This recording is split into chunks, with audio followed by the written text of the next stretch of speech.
inching our way there, but it feels like we are very close to being able to kick off a project. You're right, we're just over 2 years and kind of the beginning phases of this, but I think we're very close to a point where hopefully we're going to see some dirt moving, which ultimately means buildings going vertical, which I think everybody's excited for.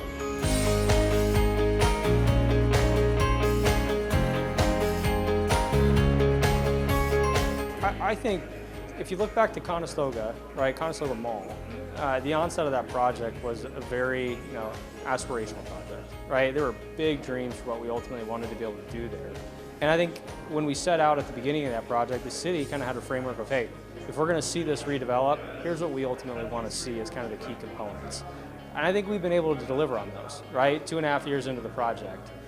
At this point, we've got a similar project with Veterans Village, a little bit larger, but I think we have a similar framework with the city of, hey, here are the key components we want to see, along with the whole vision for the overall project. So my hope is that we've built, some trust with the community that, we are able to deliver on what we represent, and that we are invested, right? We want to be, or continue to be a part of Grand Island, and do great community projects. So that's our hope.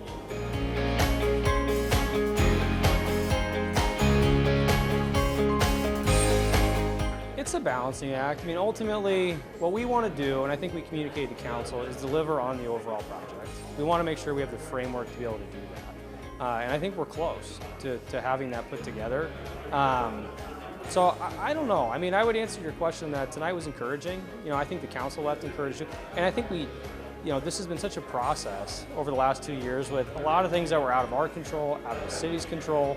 But I think we've worked together, in the midst of a lot of changes to ultimately, stick to the core vision of what we wanted to do here. So you're right. I mean, there are pieces of, we want the overall framework in place to be able to deliver on what we're telling the city we're going to do. And I think we're very close to having that in place and being able to move forward.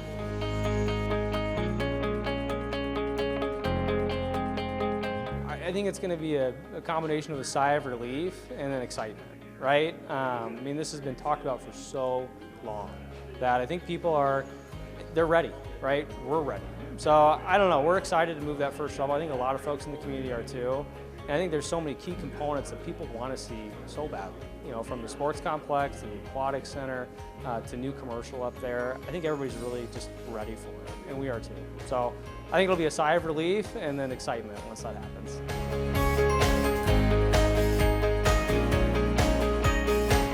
I think ultimately it's encouraging that we in the city have the same goals, right? Everybody wants to see a transformational project.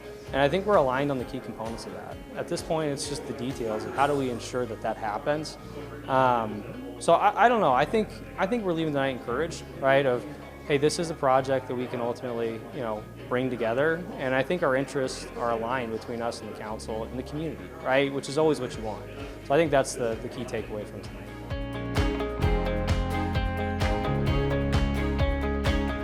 I think on December 2nd, we want to have an agreed upon framework, right, to go put in definitive documents and be in a position to go move dirt this spring, right? I mean, I think that is the key piece. And I think we're, hopefully on December 2nd, we're going to have an agreement between us and the city that will enable us to go do that.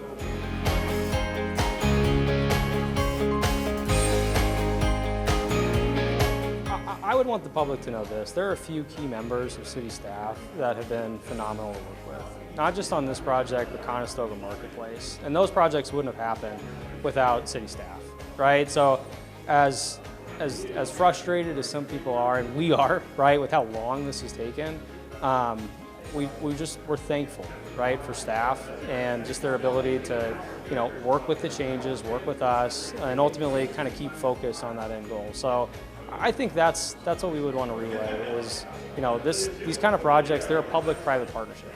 This doesn't happen, without both kind of groups aligning. And I think we have a community that does trust us and a staff that's willing to put in the work for it. So that's probably the message we would deliver.